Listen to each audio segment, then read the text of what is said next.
This moment on live television stopped the show and shocked everyone watching. The room goes quiet before anyone realizes why. A laugh starts, then dies. A question hangs in the air longer than it should. And in that suspended moment on national television, one of the most famous artists on the planet realizes he's no longer in control of the conversation. Subscribe to American Narrative, hit like, and share your thoughts in the comments below.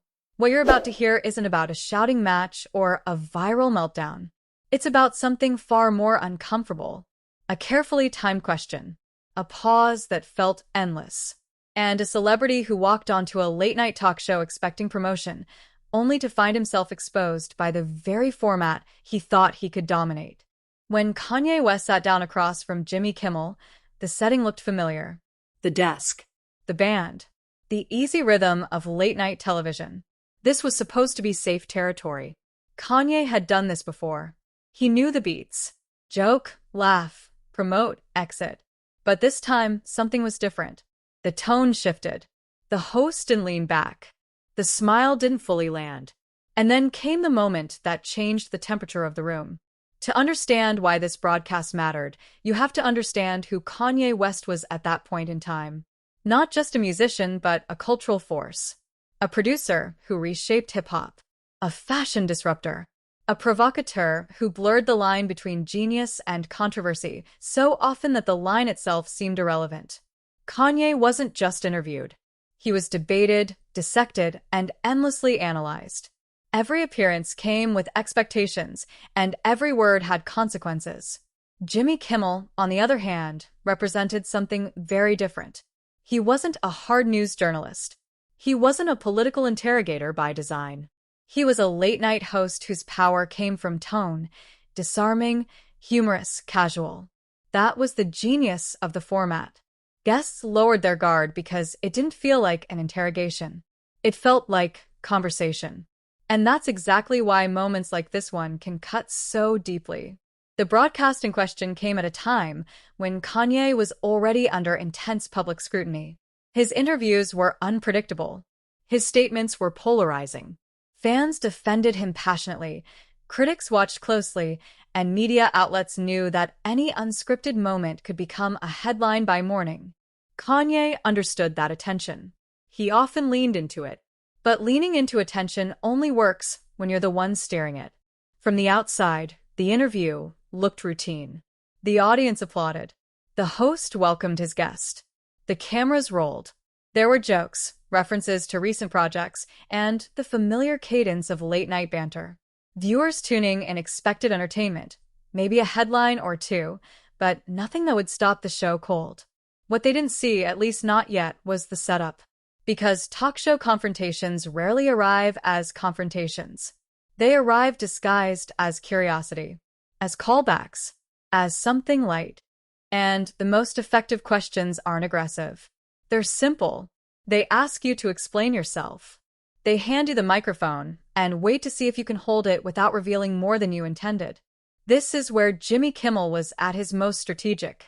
He didn't raise his voice. He didn't accuse.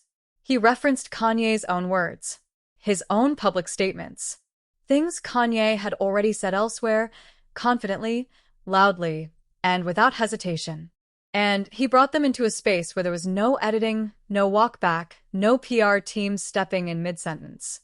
The stakes in that moment were subtle but enormous. For Kanye, this was about control, of narrative, of image, of authority. For Kimmel, it was about accountability wrapped in humor. And for the audience, whether in the studio or watching from home, it was about witnessing something real slip through the cracks of a polished television machine. Late-night television has a unique power. It's informal, but it's permanent. What's said there lives on in clips, headlines, and memory. A single exchange can redefine how someone is seen, not because it was planned, but because it wasn't. Because the mask dropped for just a second. As the conversation moved forward, the tension wasn't obvious yet. There was no dramatic music, no raised eyebrows from the crowd. But there was a shift, the kind you feel more than you see. Kanye's posture changed. The rhythm of his speech slowed. The space between words widened. And somewhere in that space, The audience sensed that the interview had crossed into dangerous territory. This wasn't about humiliation. It wasn't about winning an argument. It was about exposure. About what happens when confidence meets a mirror held up in public and the reflection isn't what you expected. By the time the key question landed, there was no dramatic buildup. No warning. That was the point. It arrived naturally, almost casually, which made it impossible to dodge without looking like you were dodging. And on a talk show, dodging is louder than answering. What followed would be replayed, debated, and referenced for years. Not because of what was said alone, but because of what wasn't. The pauses, the looks, the realization, unfolding in real time, that this was one moment Kanye couldn't fully script. And as the cameras kept rolling and the audience waited, the balance of power in the room quietly shifted. Stay with the story because what led up to that question, and why it landed so hard, began long before Kanye ever walked onto that stage. Long before Kanye West took that seat across from Jimmy Kimmel, the tension was already in motion. It didn't begin in the studio. It didn't begin backstage.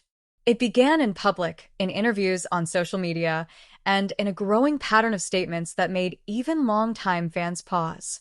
By this point in his career, Kanye was no longer just releasing music. He was releasing declarations about creativity, about power, about his place in culture. He spoke with absolute certainty, often framing his opinions as undeniable truths rather than perspectives. To supporters, this was confidence bordering on brilliance. To critics, it was something else entirely, an erosion of self-awareness wrapped in spectacle. In the weeks leading up to the interview, Kanye had made comments that traveled fast. Not because they were shocking in tone, he had shocked before, but because of how calmly they were delivered. He spoke about his intelligence, about his influence, about seeing the world differently from everyone else. In one widely circulated interview, he compared himself to innovators and visionaries in ways that invited scrutiny. These weren't emotional outbursts. They were measured, deliberate statements. And because of that, they lingered. Late-night television doesn't exist in a vacuum. Producers watch the news cycle closely. Writers track headlines. Hosts know exactly what their guests have said before walking through the curtain. Nothing is accidental, even when it appears spontaneous. And when a guest arrives with a trail of bold claims behind them, those claims become part of the conversation whether the guest wants them to or not.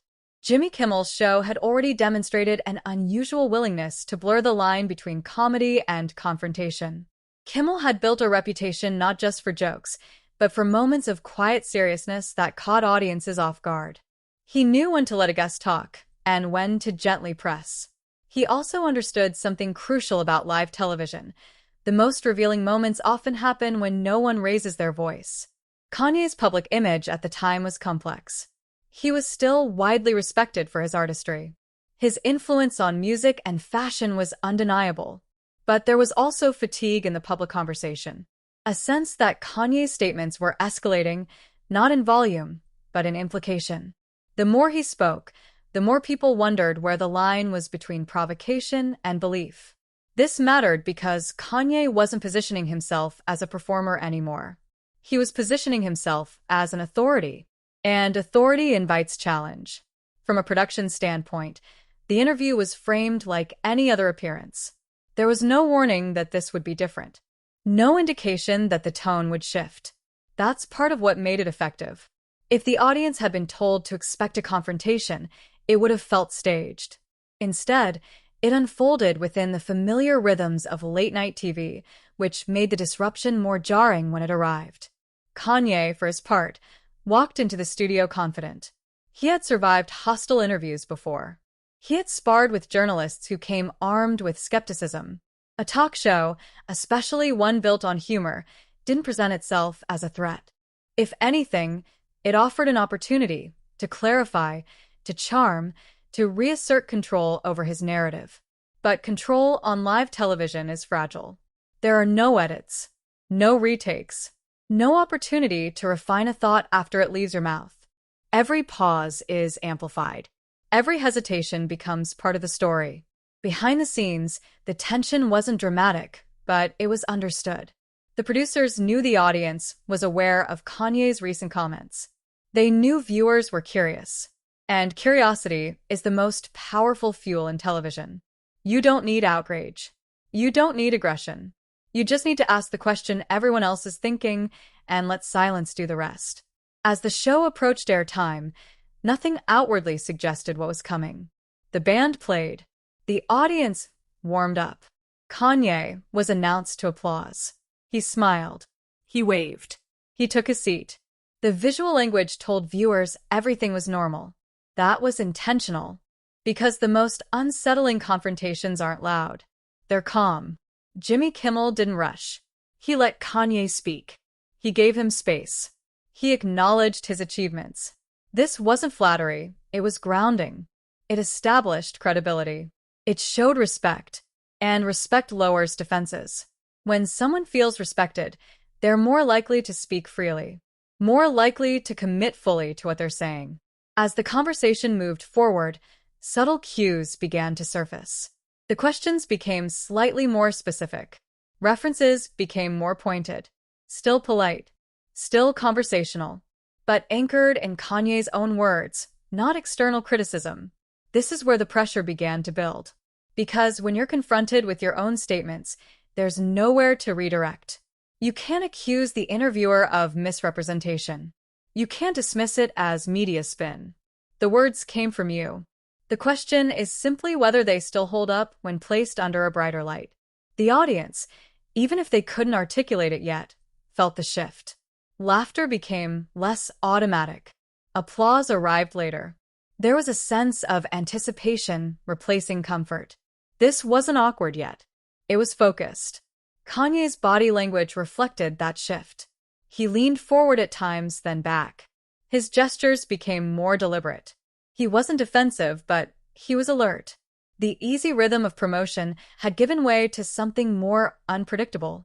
What made this build-up so effective was its restraint. There was no ambush. No gotcha moment announced in advance. Just a steady narrowing of the conversation, guiding it toward a point that couldn't be avoided without being noticed. This is the paradox of live television. The host appears relaxed, but every question has been considered. Every transition has a purpose. And when the moment arrives, it doesn't feel like an attack. It feels like a continuation of the conversation, one that simply refuses to let go. By the time the critical question was within reach, the stage had been fully set. The audience knew enough. Kanye had said enough. The context was complete. All that remained was to bring one statement into the open and ask the simplest, most dangerous thing you can ask a powerful person on live TV. Can you explain that? And when that question finally came, there would be no music to soften it. No cutaway to break the tension. Just two people, a live audience, and a silence that would say more than any answer ever could. The question didn't arrive with drama. It arrived quietly, almost politely, which is why it landed so hard. Jimmy Kimmel leaned slightly forward, not interrupting, not smiling wider, not changing his tone. He referenced something Kanye West had said earlier in another interview. Words Kanye had chosen carefully, delivered with confidence, and defended publicly. Kimmel didn't challenge the premise. He didn't dispute the ambition. He simply brought the statement into the room and placed it between them. He asked Kanye to explain it. On live television. No edit. No commercial break. No buffer. For a moment, Kanye didn't respond. It wasn't the theatrical pause of someone building suspense. It was a real pause. The kind that happens when a person is searching for footing that isn't immediately there. His eyes shifted. Not dramatically. Just enough for the audience to notice. His posture changed. Shoulders adjusted. Hands that had been moving earlier now rested still. The studio was quiet. This is the part most viewers remember, not because of what was said, but because of how long nothing was said. Late-night television is built on rhythm. Questions and answers overlap. Laughter fills gaps. Music smooths transitions. But in this moment, the rhythm broke. The silence stretched just beyond what felt comfortable, and then a little further. Kanye looked down briefly, then back up. He opened his mouth, closed it, and exhaled. The audience didn't laugh. They didn't applaud. They waited. On live TV, waiting becomes an event in itself. Jimmy Kimmel didn't move to rescue the moment. He didn't rephrase. He didn't joke. He held the space. His expression remained neutral, attentive, almost patient. This wasn't confrontation by force. It was confrontation by stillness. When Kanye finally spoke, the words came slower than before. Measured. Careful. He began to explain his thinking, but the confidence that had characterized earlier statements was noticeably altered. This wasn't the declarative tone audiences were used to. It was reflective, searching. He spoke about creativity, about responsibility, about how ideas influence people. But the explanation didn't land cleanly. Not because it was wrong or right, but because it was happening under pressure in real time, without the armor of rehearsal. Each sentence felt like it was being tested the moment it left his mouth.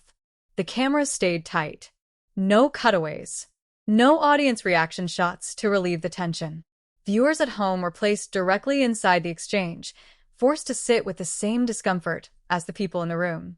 As Kanye continued, there were more pauses. Not as long as the first, but noticeable. He gestured less. His voice dropped slightly. This wasn't a breakdown. It wasn't an outburst. It was something quieter and, in many ways, more revealing.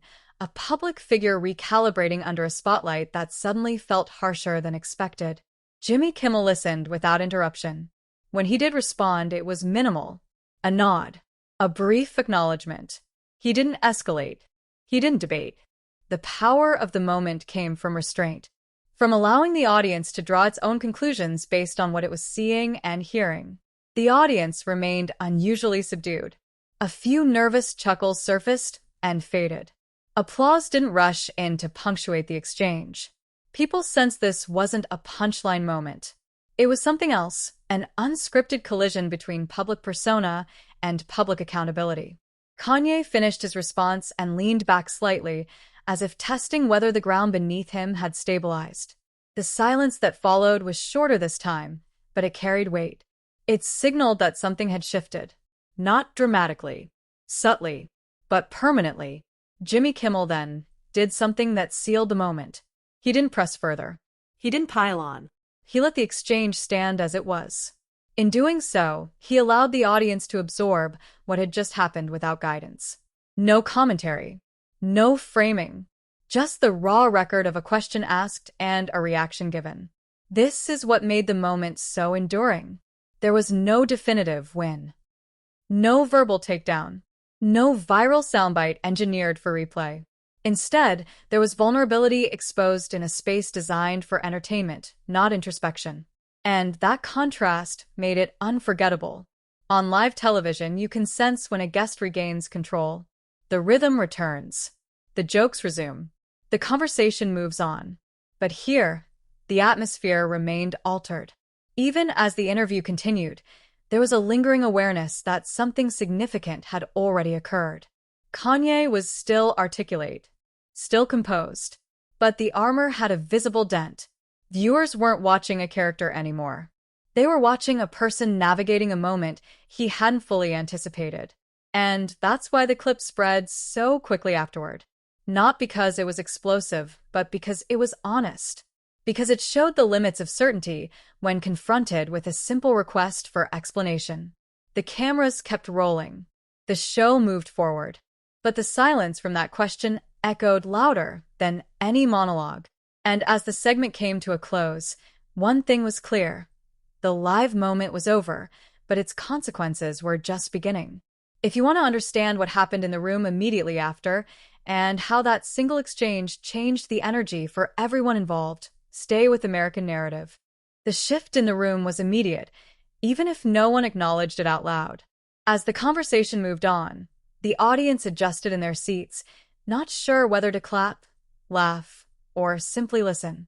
Late-night shows thrive on predictability, and predictability had quietly left the building. The studio energy was different now.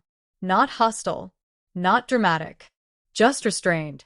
The kind of restraint that comes when everyone senses they've just witnessed something unscripted and real. Applause, when it arrived, was softer. Laughter came later, sometimes trailing off before fully landing. The audience wasn't disengaged, they were processing.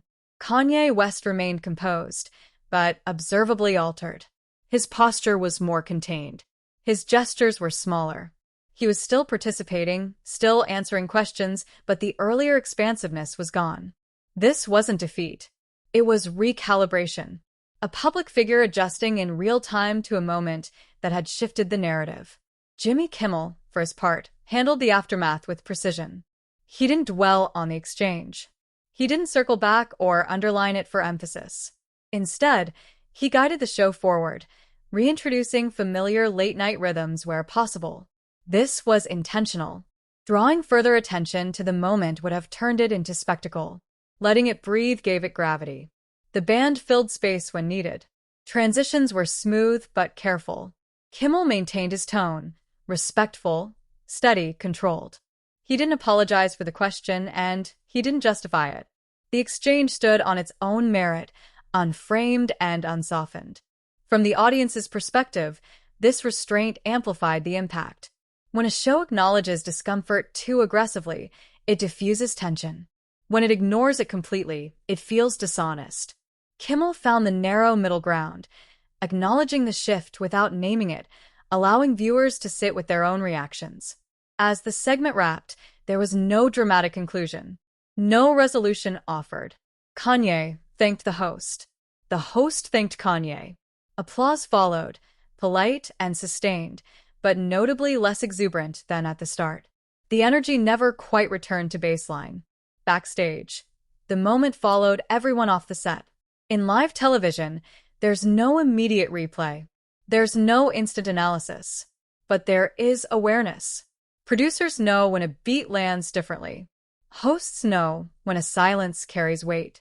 Guests know when a moment will be remembered whether they want it to be or not.